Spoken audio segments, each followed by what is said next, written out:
My humble pranams at Bhagwan's lotus feet.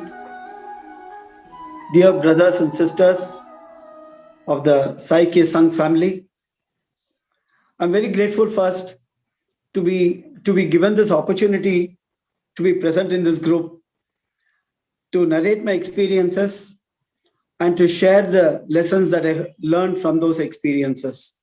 Thank you all, and in particular to Mahesh and Sister Upasana. All God's devotees, any form, it could be any form, they have various wishes and prayers which they want to be fulfilled. They expect their wish or prayer to be fulfilled. So too, Sai devotees, they have a lot of experiences how Swami has fulfilled many of their prayers and their wishes. I wish to speak about some of the wishes that Swami has fulfilled. In the Bharatiya literature, the Bharatiya culture tradition, we have a celestial tree called Kalpataru. Kalpataru is a tree it's in the heavens and it can fulfill any wish. It's a wish fulfilling tree. My topic for this session is Sai the Kalpataru, the wish fulfilling. And I would like to narrate, if as far as possible, in sequence in my life, from the time I joined Swami's college, the various experiences that I had and the wishes that Bhagwan Sai Swami fulfilled. Way back in 1977, I joined for my BSc degree, a young lad of 17 years.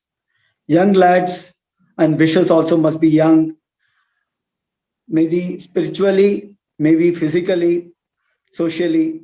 A very small wish for Swami, no, nothing big, nothing small. My first wish that I remember as a student was in 1977. The third day of my joining, Swami had returned to Vrindavan.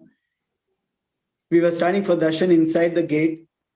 Swami came slowly, watching every student. For him also, new students physically, he was watching. As he neared me, I was wondering what's going to happen. Will he talk or will he speak? I had an opportunity earlier, 3 months before I was a student, when Swami had spoken to me. That apart, here as a student, my first experience. As he neared me, was just beside me, just one student away. That student was standing next to me, held out his hand, and he had 2 fruits on it. I don't remember now what fruit he had. He had 2 fruits. Swami immediately said, No, I don't accept anything from anybody. No, Swami, this was grown in my home garden, please. So immediately Swami said, okay, go and keep it inside. And quickly Swami created a locket for him. I remembered that he's giving. I was excited, not about the locket, honestly, but by his giving.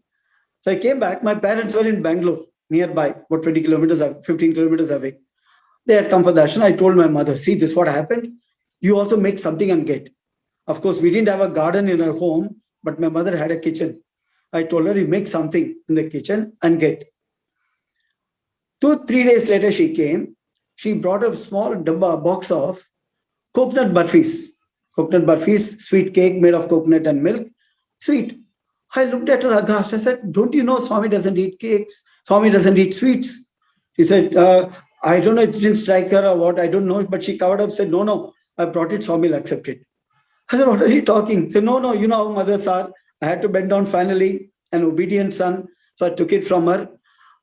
I put it on a tray, covered with the cloth, took it to Mandir, and I was hoping that I will not be embarrassed. Swami should not refuse and embarrass me. This was my thought, honestly. Swami came near, he saw me, said, what do you have? Then I removed the cloth, he saw the burfis. Immediately he stopped and said, very smilingly, but firmly he said, oh, nenu sweet tinandi. I don't eat sweets, in Telugu he said. My face fell, my heart shrunk. Swami must have seen that on the face. And look at Swami's love. He came near, he just stretched his forefinger, brushed it on one of the sweets, a few grains stuck on the finger. He brushed it on his lip, licked it in, said, Chalu. He doesn't eat sweets, but he obliged to fulfill my first wish, as far as I remember. Years later, as I kept narrating this experience to others and I kept recalling, after I had grown, I got more experience, One day it struck me. I remembered Anup Jalota, famous Hindustani light music devotional singer.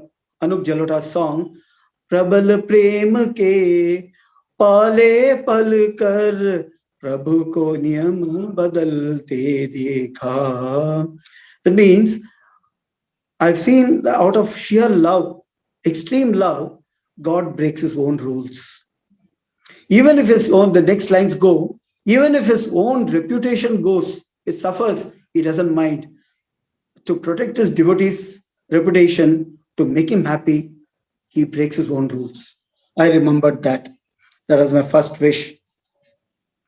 In the next year, in my second year, that is 78, my eyes were slowly, gradually getting bad. I needed glasses. So I bought glasses. These Brindavan students and later even Patti students, Swami students in general, are very smart in one aspect. Grabbing chances, they call it chance. Find any occasion, any pretext somehow to go near Swami, either talk to Swami or touch Swami's feet or interact with Swami in some manner. Find a chance. Anything new purchased, glasses, camera, go get it blessed by Swami. Photographs, autograph, get autographs from Swami. So I also thought, let me get my glasses blessed. But Swami mostly used to bless the glasses, just touch it. Often he'll take it out of the case and put it for the person, put it on. And few rare cases, there are photographs of it. Few rare cases, used to put it on himself and get photographed. Just enjoy, look, how is it, and all that. I didn't have any hopes. I just thought at least blessing. That's a hope I had, and maybe he'll put it on. It was during Dasara in my second year, 1978. 7-8 days passed in Prashantliam, in Sai Kulwant Hall, running up and down here and there. I tried my best. Swami will see from a distance or pass by me, didn't bless. I was almost giving up hope. One day in the portico, that time it was unobstructed portico. From this end to that end, it was open. The Samadhi was not there, it was open. So I was standing from a distance. I was in the middle of the portico. From the distance, from the interview room door, Swami, he walked towards me. I could clearly make out that he was coming for my sake. He saw the cover in my hand. I got ready. I had fixed up a photograph of a friend. Be ready, take the picture. It was those days of flash bulbs. You click, the flash bulb burns and you have to change the bulb and put on another one. He was ready. Swami came near. He just touched, blessed it and turned to go. He came only for that. He turned to go. In that fraction of a moment, I don't know what came over me. I pushed that cover back to his hand. He had lifted his arm. It was above the case. I pushed the case back against his hand. It touched him. He turned back quickly, very sensitive that he was. He turned back. He understood in the fraction of a second that how fast that is heart-to-heart reaction with Swami. He turned back. He understood. He smiled, turned fully back, took out the specs from the case, put it on for me. I don't have a picture because this, my friend, he thought Swami is blessed and gone. He took the picture. I got only that picture. By the time he was changing the flash, Swami had gone.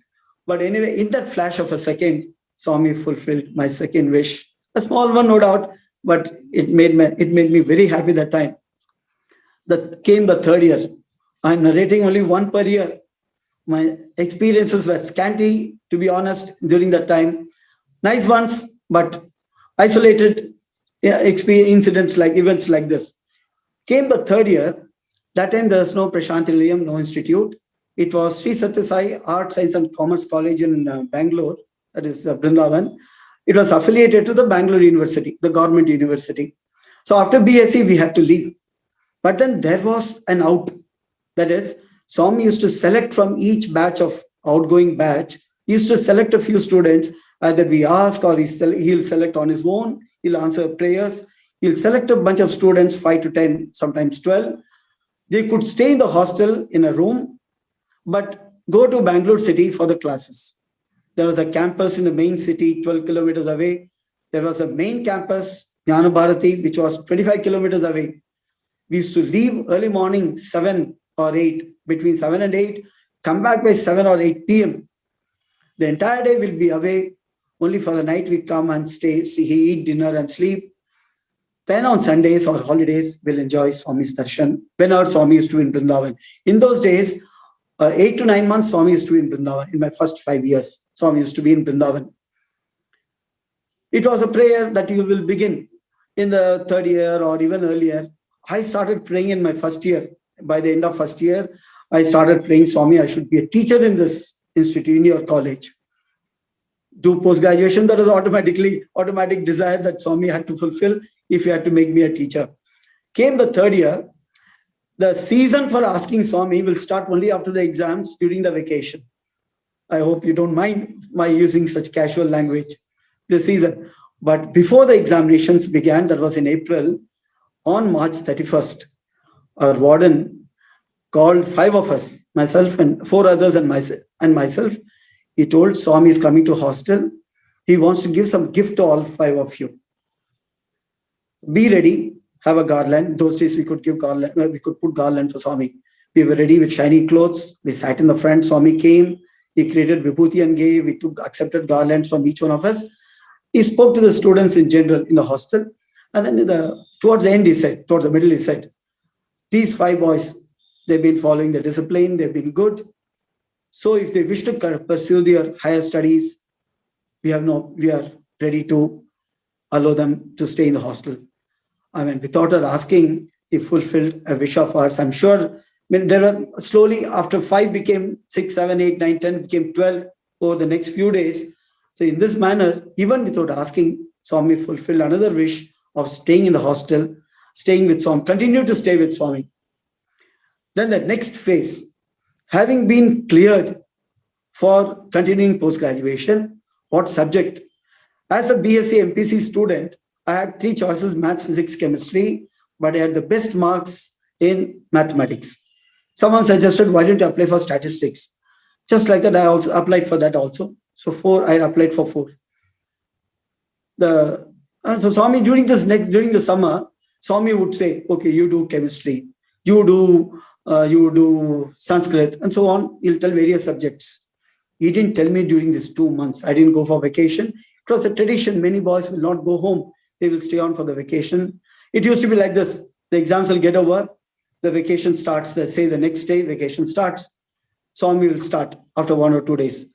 Exam అయిపోయింది kada, exams got over, no? Warden, tell the boys to go home. Many boys will take it seriously and then leave. About 50% will clear out. Another 50% will stay. After a few more days, after a week, why so many boys are still there? Why they're not going? See, go home. You show your parents what all you have learned here, whatever discipline you practiced here. Go home and practice. Go. Another 25-30% will leave. After another week, a few days, not week, 2-3 days, he'll again say after about 10 days, why so many of you are not gone? You don't listen to Swami? You don't obey Swami? Few more will trickle out. About 30 out of about 330, 30 to 40 will stay. He'll stop telling. This was his way of filtering. We had to be smart to what to listen to Swami, to what not to listen to Swami. It was an art. Some of us became good. Some of us missed out. I too missed out a few occasions, but I did catch that on few other occasions. But I'm not going to speak about that now. What I'm going to say is, I was waiting for Swami to tell me the subject. He didn't tell. I waited and waited. Finally, in the month of June, the admissions used to stay in Bangalore University, used to start only in September, and finally classes used to start only in October. So in the month of June, Swami told all the other 11 boys, I was the only one left out. So one day I got admission for statistics. Of all things, statistics. I knew I won't get for physics or chemistry. I was sure of maths and statistics. I had good percentage. I got statistics. We could send letter up to Swami. Upstairs, we could send. Students and teachers could send. Most often, Swami will come down that day. He'll interact. He will respond to that. He came. He asked, who's Subramanian? Where is he? He made it then I thought Swami will tell me whether to take statistics or not. He came down. Where is Subramanian? He asked warden, where is Subramanian? Unfortunately, that day, I was held up with some work in the kitchen. I was changing my dress. Swami had come out for darshan. So I came rushing. He had come out for darshan. He saw me from a distance. He went for darshan in the old Sai Ram shed. I went back, I stayed prominently in one place. Swami came near. He ignored me, he went to the warden and asked, "That is Subramanian." I moved forward. "It can't be this boy. He's too small." Now the warden was puzzled. I was puzzled. We are blinking at each other. We didn't understand what was happening. I said, "Swami, I'm Subramanian." "No, no, he's too small." So today he wrote a letter. "It can't be this fellow. This fellow wants marriage. He's too young. He's too small to get married. This can't be this fellow."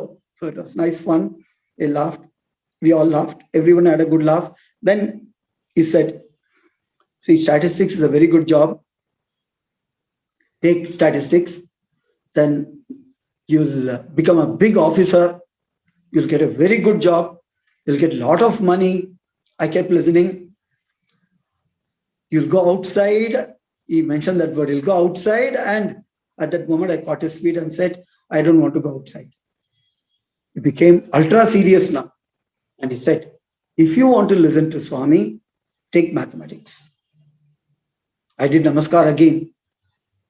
And as I was getting up, he said, "Afterwards, there will be a lot of jobs." I did one more namaskar, even though I didn't understand why he made that statement. I came back to the room. My teachers, my warden, my classmates, my well-wishers, they pounced on me. "Foolish fellow, why did you agree? Why did you agree for mathematics?" So what happened? See, before you, there are two seniors who are doing MSc Mathematics in second year. They want to stay. In the college, there were 4 teachers. One of them was not confirmed. He may be removed at any time, transferred at any time. And 2 more will be joining. I said, "Why should Swami say afterwards there will be a lot of jobs?" They had no answer. So sometimes, we use our wisdom. I also have made that mistake many times. They said, no. One senior teacher, in fact, advised me very seriously. "Listen," he was my close friend. He said, "Listen, the evening, go to Swami, catch his feet. Tell him, 'I'm very sorry, Swami. I made a mistake. I will take statistics.'" I said, "Nothing doing." He gave me a clear choice. He made it, the wordings were very clear. I accepted the choice. I won't go back. "You are stupid." And I was just, they left me. I left. You won't believe it. Till that time, it was Satyasai College. Rumors started that Swami is forming Sri Satyasai Institute. The next year, Sri Satyasai Institute was formed with Prashantlev campus and Anantapur campus. Brindavan campus took 1 more year to join because of some legal difficulties. It had to go through the legislative course. It took time. So we were delayed by 1 year. During that time, many teachers, for various reasons, students and teachers, they left this college. They got themselves transferred. And by the time I was in the middle of second year post-graduation, I didn't complete. There was just 1 teacher in the department. There was a requirement for 2 teachers and a part-time teacher. Afterwards, there'll be a lot of jobs. Nobody could have anticipated Swami's statement. He fulfilled in a very mysterious manner and which nobody could comprehend. Lucky for me that I had the good sense to stick on to what he said. I don't know that how I managed, but I'm grateful to him that I did it. Then I finished my post-graduation. 2 years, it was uneventful. I don't remember much interaction with Swami. We hardly had time to be, except on Sundays. And Sundays will be crowded. There'll be Akhand Bhajan. Swami will spend time, morning 1 hour Bhajan, in the Sai Ram shed evening. So my interaction with Swami, hardly anything. My post-graduation got over. After I finished that, Swami asked me and 2 other teachers to go to Prashanti Nilayam. The PhD research had just started. University had formed, postgraduate departments had started, and the PhD, Swami wanted many students to join for PhD. We were the first 3 whom Swami asked to research. We were also, 2 of us were asked to teach in the higher secondary school, Sri Satyasai Higher Secondary School, Prashanti Camp, in the Prashanti Nilayam. For 5 months, I taught. That's how I began my teaching career, teaching young kids of 11th standard and 12th standard. The 11th standard students were so small, I am just 5'5", there are only 3 students taller than me. The 12th standard students, only 1 was of my height, all the others were taller than me, about 20 students. It was such a contrasting experience. I had very good experience during those 5 months. But one experience of Swami fulfilling my wish was like this. A month after I joined, my postgraduate certificate, degree certificate had not yet come. It came because we started late, it came late. Sometime in October, a junior friend of mine was in Brindavan doing MCom. He told me, you have to come and collect your degree certificate. They've announced in the university. You have to come. Now, how to come?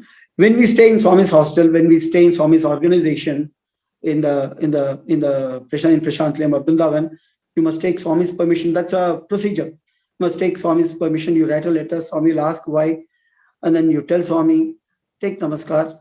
He'll give prasadam sometime for the family. Take and go. That's how it was. So I wrote a letter. I was holding it. Swami never came near me. That was in Prashanti Nilayam. He didn't come one day. He didn't come. He didn't look at me, or he saw me and ignored me. Second day, third day, I sent word through warden. He used to go every day inside. He said, Swami listened, but he didn't say anything. On fourth day morning, I thought I should somehow go today. Fourth day morning, I sat in the front and I was planning how to catch Swami so that I can get the permission. And in that fanciful thinking, my mind crossed borders. I was closing my eyes and imagining Swami will come here. He will bless me. He'll give me namaskar. He'll ask where you are going for what. I'll tell this. Then he'll give a big smile and wave goodbye to me. That's where my fancy went, my fantasy went. And suddenly I woke up. I knocked myself on the head. So what's wrong with you? He's not even looking at you and he's going to come and wave you goodbye like this. Crazy. I told myself. I sat there and in total contradiction. Swami passed by me 2-3 times. He went for bhajan, came out of bhajan. He went inside interview room, finished his lunch, went up. He was staying in the Prashant, in the main mandir that time. My hopes also went up. I came with a long face, with a heavy heart. I came back to hostel. My luggage was packed and ready. It was 9:40, 10 o'clock, there was a bus. There we had an arrangement. The bus will stop in front of the hostel, that is senior boys hostel, next to the current music college, the senior boys hostel. So I was standing at the entrance waiting for the bus to come. The bus came. I signaled to the driver. I was about to cross the road. The bus driver stopped the bus and was looking behind. From behind, Swami's car came and overtook the bus. I was in tremendous dilemma now. Swami's car is here. Will he come? Will he go beyond the hostel? Swami used to go on a drive often. He'll go for a drive. That time super specialties hospital was not there. He'll just go for a drive or come to the hostel. Will he come to the hostel? If he comes to the hostel, what about my bus? What will I do? My head was going bonkers in my head. I could see in the car only Swami in the back seat and in the front Radhakrishna driver. Radhakrishna knew me, or rather I knew him. He saw me, smiled, and Swami and he interacting, and I could sense that they're talking about me and they're laughing. The car came into the hostel. I signaled to the bus driver, government bus driver, wait, I'm going in. He signaled back, yes, I'll wait. That was unbelievable. He signaled back, I'll wait. I left the suitcase, rushed into hostel, running behind Swami's car. Wow, what a glorious chance. There's nobody in the hostel. I'm the only one. There's one boy who was sick. He was standing at the entrance, but otherwise, only one. You're going to have a nice chance. I'm going to open the door. He'll ask me. He'll talk to me. Again, my fantasy took wings. My thing took wings. He came. The car didn't stop. There's a round fountain in front of the hostel. He went round like that, continued moving. I ran now. I also changed my mental gear, changed my physical gear.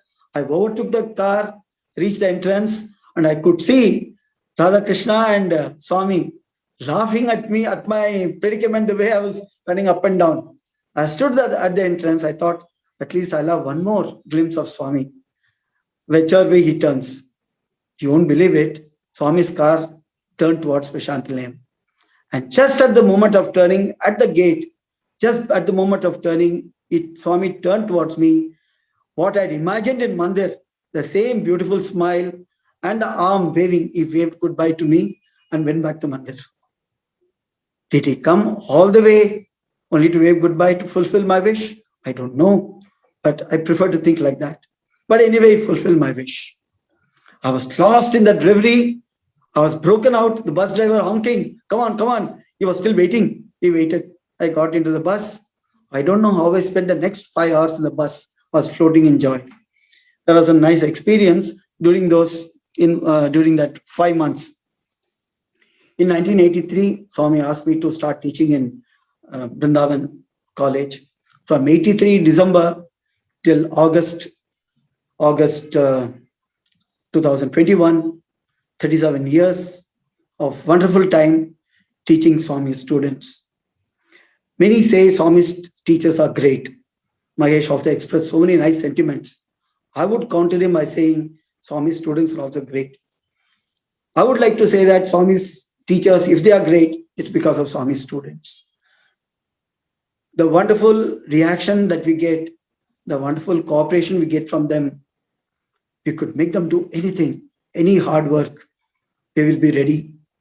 So I had spent teaching and telling extra things. I would love to say extra things about the current political scenario or some burning issues, which they preferred more, to be honest.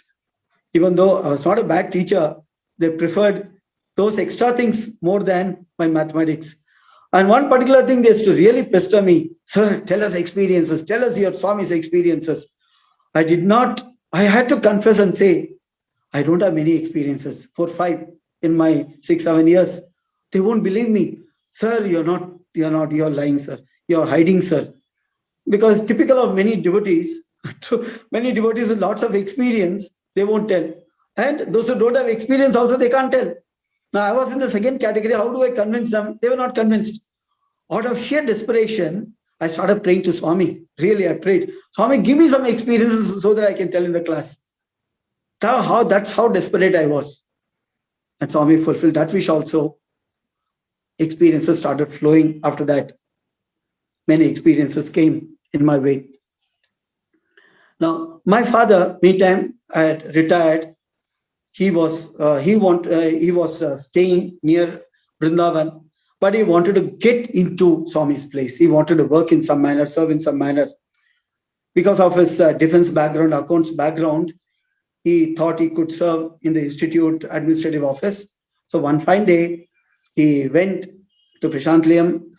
That itself was a nice, miraculous event. The way he reached there one fine day, he decided to go. He went there, and Swami had announced recruitment for people to join honorarily to serve in various departments of Prashantlayam township. That day was the deadline. Swami was to address the people who had volunteered at 4 o'clock. My father reached there at 3:45. He rushed there. Swami saw him. Because he came late, he was the last person to enter the halls in the Bhajan Mandir, and Swami was about to come from the interview room. Because he was last, he was made to sit first. He sat right in the front next to Swami's throne. Swami came, Swami spoke to him first. The last became the first. Swami told him, Swami, what's your name? Swami asked. He said, Ramnathan. And he continued saying that, my son Subramanian, he was about to say, my son is a lecturer in Vrindavan. I know your son Subramanian, Swami said. And then gave him namaskar. Swami spoke to the gathering there, men and women. He said, I will give you'll get accommodation in the ashram, quarters. You will serve honorably in various departments. And he joined from 1985 till 95, 10 years. He served Swami loyally in the institute administrative office. In 95, one sister of mine passed away. We are 4 children for our parents. Eldest, a brother. Next, a sister. Third, a sister. And last, the favorite in the family, myself. 4 children. The sister before me, her name was Uma. She had so many medical ailments. She lived for 40 years. She suffered for all the 40 years. In fact, right from birth. Her birth was difficult. When she finally came out of the womb, the umbilical cord was twisted around her neck.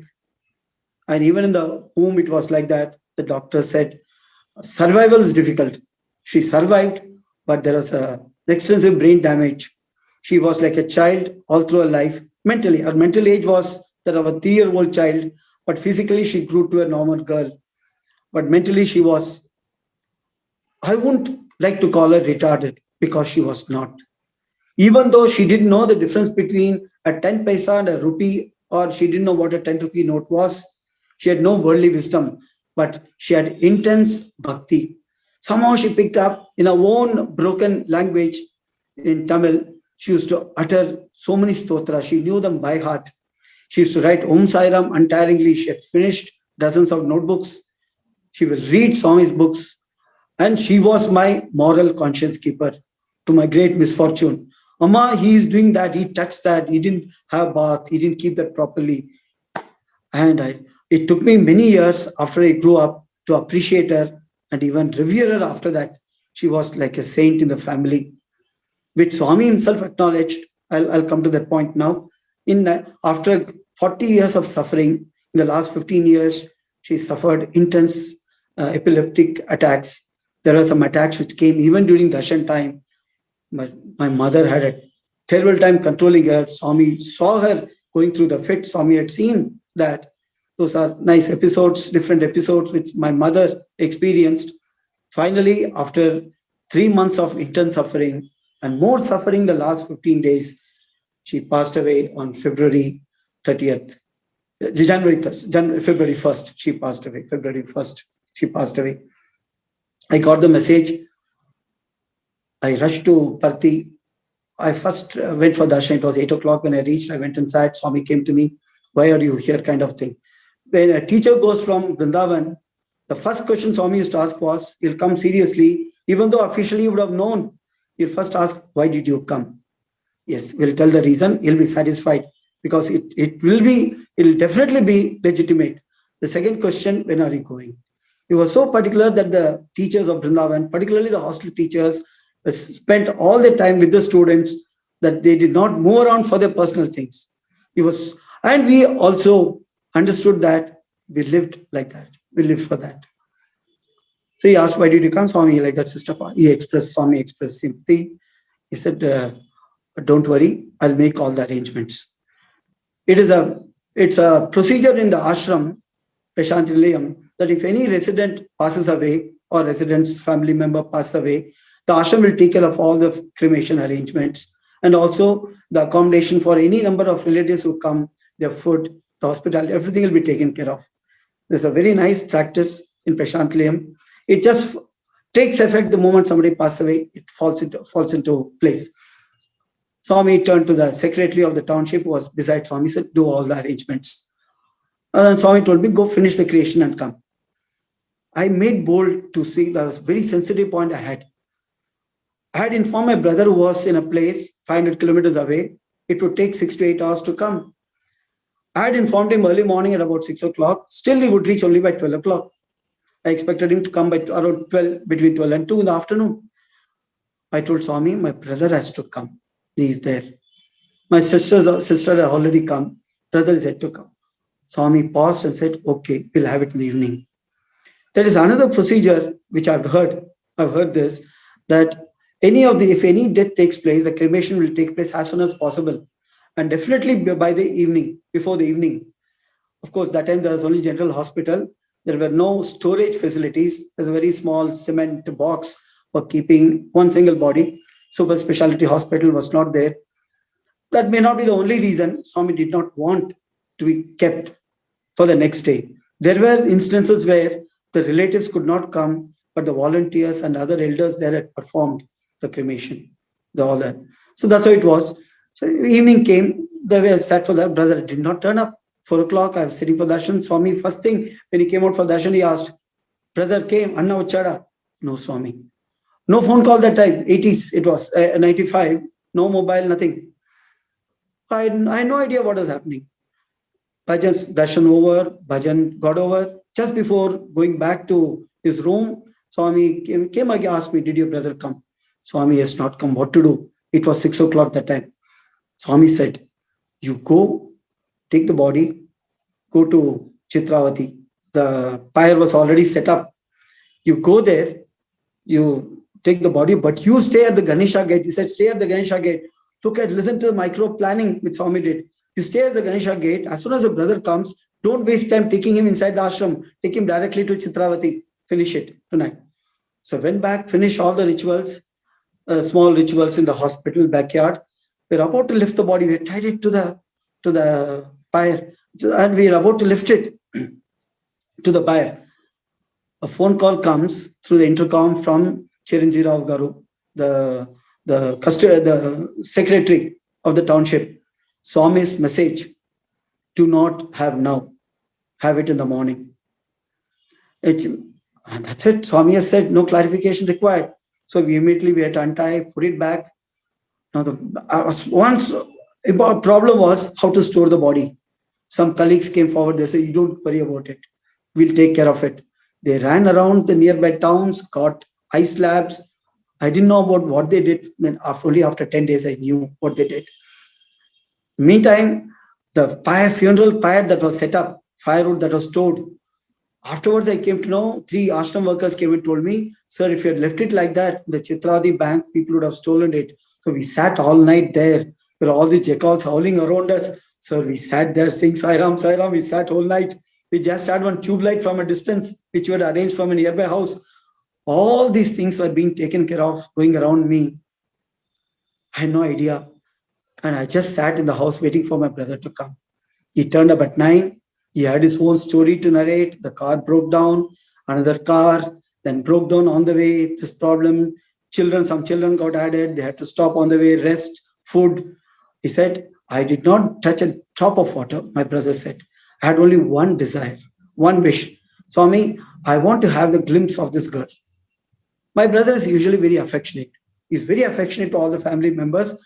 But to this particular girl, was very, very affectionate. Swami fulfilled his wish. He delayed the cremation, postponed it to next day, only for his sake. The next day morning, went and sat for darshan. Swami said, first thing, he came out for darshan. "Anna Vachada, did your brother come?" "Yes, Swami." "Go, finish." I went, finished, came back, had bath, came and sat. Over. Yes. No, it was not over. This was over. But one more issue was pending.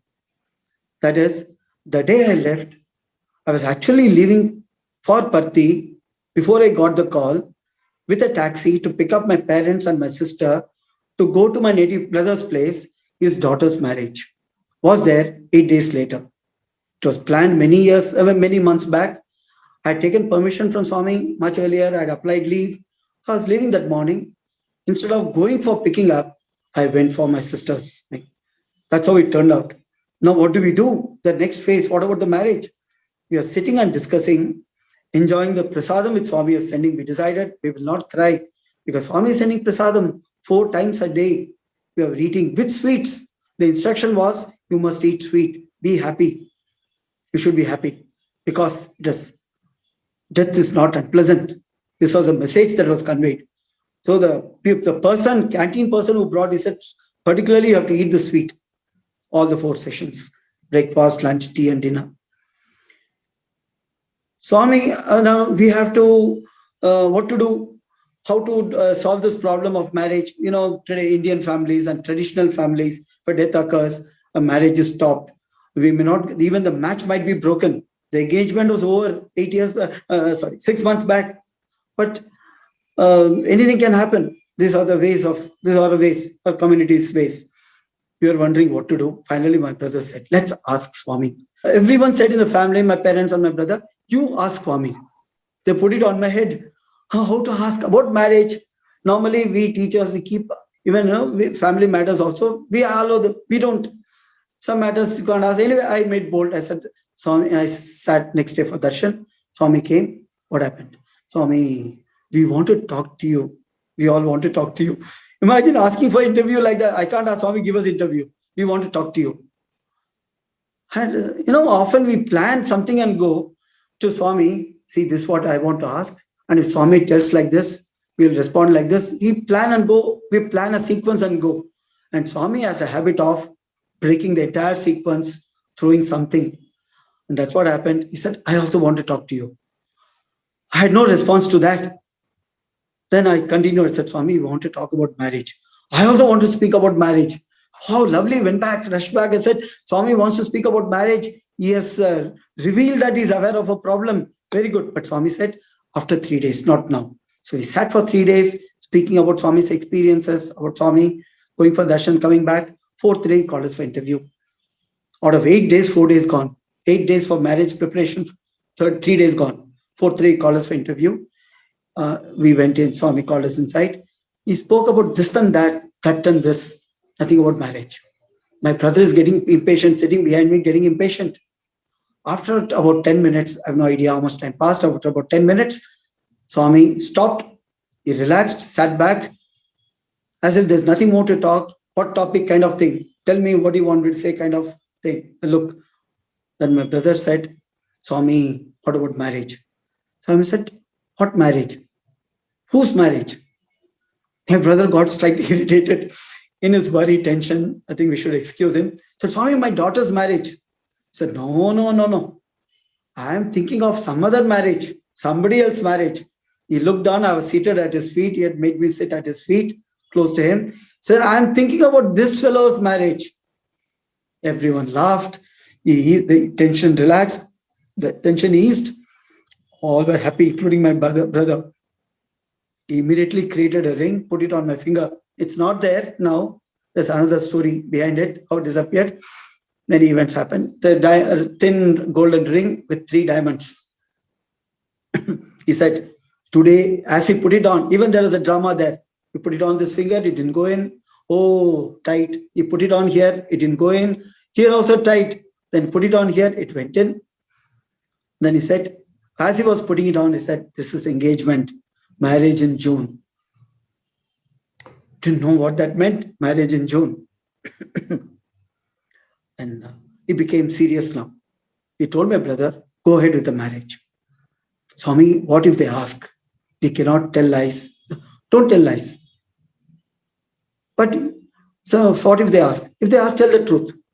Tell the truth what happened. If they don't ask, you don't tell. Now, I told about this girl, such a sweet, spiritual girl.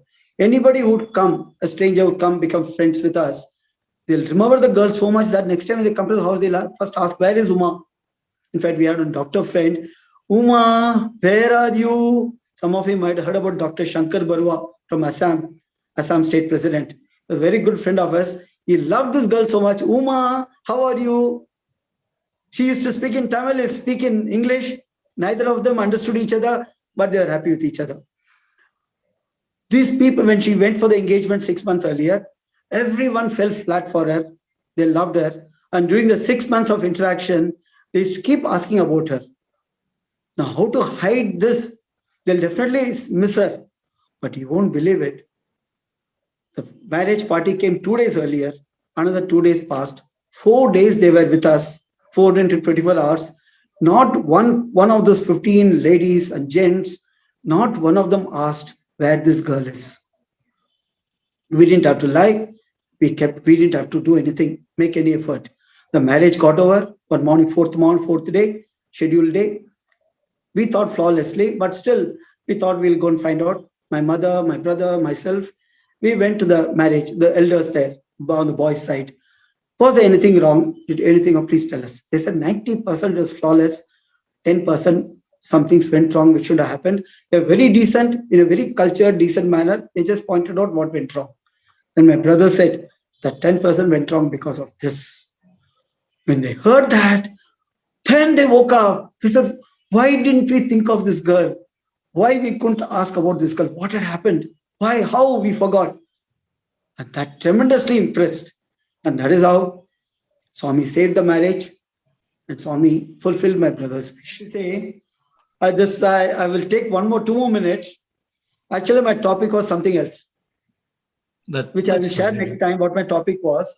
But yesterday, I realized I couldn't go ahead with the topic. I didn't have any topic. I didn't have any points under the topic. Then yesterday morning at 10 o'clock, I prayed, Swami, I don't know what to speak. You suggest a topic. You give me a topic. I sat there praying. Suddenly something struck. See, you're not reading Swami's literature enough. You're not read about Swami much. You're not reading these days. That's why no thoughts are coming. I said, okay, let me read something now. What to read? Okay, picked up the mobile. Google search. Google is always there. Google God is there. Then I thought I'll go to the WhatsApp. That's a mini God. I opened a global alumni forum. The message yesterday was, Sai is the wish fulfilling tree, the Kalpataru. Immediately my neurons started flashing, started activated. Sai, the Kalpataru, Swami gave me the topic. He gave me the topic and fulfilled my wish. And I hope, brothers and sisters, that I fulfilled your wish to hear something nice, something good, and something useful about Swami. I hope I did justice.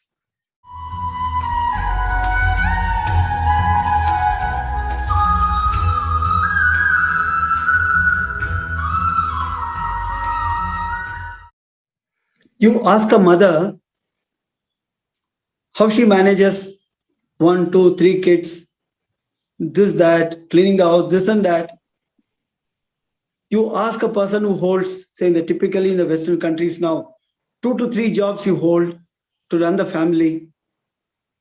You ask Ratan Tata, I'm going too far away. I just read once, in the Tata's group, there are 100 companies. Even to read the 100 names a day is not enough. So in my case, coming down to my small level, I found that I decided to do, I thought at that moment the job had to be done. That's it. Correct. At that moment that needed to be done, I never gave a thought whether I could do. There was a time I taught 9 papers. I did teach 9 papers. And this is one very, very strange in my teaching career. One teacher had abruptly left. So I did it. I could do it. People ask me, how you did it? I said, I don't know. Even now, I don't know. Like people do. I only felt that moment I needed to do. I never questioned whether I could do. I never examined whether I need to do. I never looked for alternatives. I just did it. Right. What happened? I'll make it brief. There were 3 diamonds in that, white diamonds. Within 1 week after Swami's giving, 1 diamond became loose. But I just saw, I just found it. It fell at my feet. I picked it up. I showed it to Swami. I could show Swami on stone had fallen. Swami just smilingly just brushed it aside. He said, "Oh no, you must have irritated your wife." He used to crack this lot of wife jokes at me. It lasted for more than 2 years, and it dramatically ended. That's a very nice way Swami ended it also. After that, he never talked to me about a wife. But for 2 years, he ragged me. Okay, that stone fell. Another event took place. Second stone fell. And something told me, no, before the third stone falls, you keep it aside. So I removed it with the third stone. No, with the third stone fell low. That also became. Luckily, I found the first stone and the third stone. I lost the second stone. I'd gone to the bus stop to book a ticket. When I came back, somebody said stone is missing. I went back. I couldn't find. The first and third I found. I kept these covered in a packet. I kept behind my altar. Behind the photo I kept so that nobody could see. Every few days, I'll take it open, check it out and keep back. I don't know when, how, what happened. One day I opened and saw it was not there. The packet was empty. The ring and the stones all gone. There's no way anybody will enter my room. I have never had any problem. Swami, outside my room, I stay in the hostel along with the students. I share an entrance with the students. There's no way anybody would have taken. It just disappeared.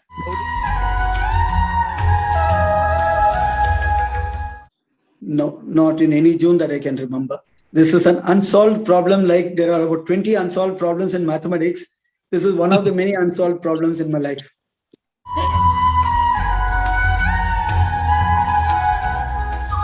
Once Swami was asked by some students, Swami, why is it that only some get chances? Why all don't get these chances? Is it because of Purva Janma Prapti? Because of the good deeds done in the previous birth? Swami said, not Purva Janma Prapti, Janma Janmantara Prapti. Not one Janma, but many, many Janmas. Even the darshan that we get, Swami told earlier days, you think everybody who comes for darshan, they deserve the darshan? No, it's only because of the 10 or 20 who are there that others are benefiting from their punya. I am coming to give darshan only to those people, but others are getting benefited. A day will come when my physical form will disappear. Only those who are deserving will pray enough and they can see me. He has said this. Others, no, they lost opportunity. he has said this.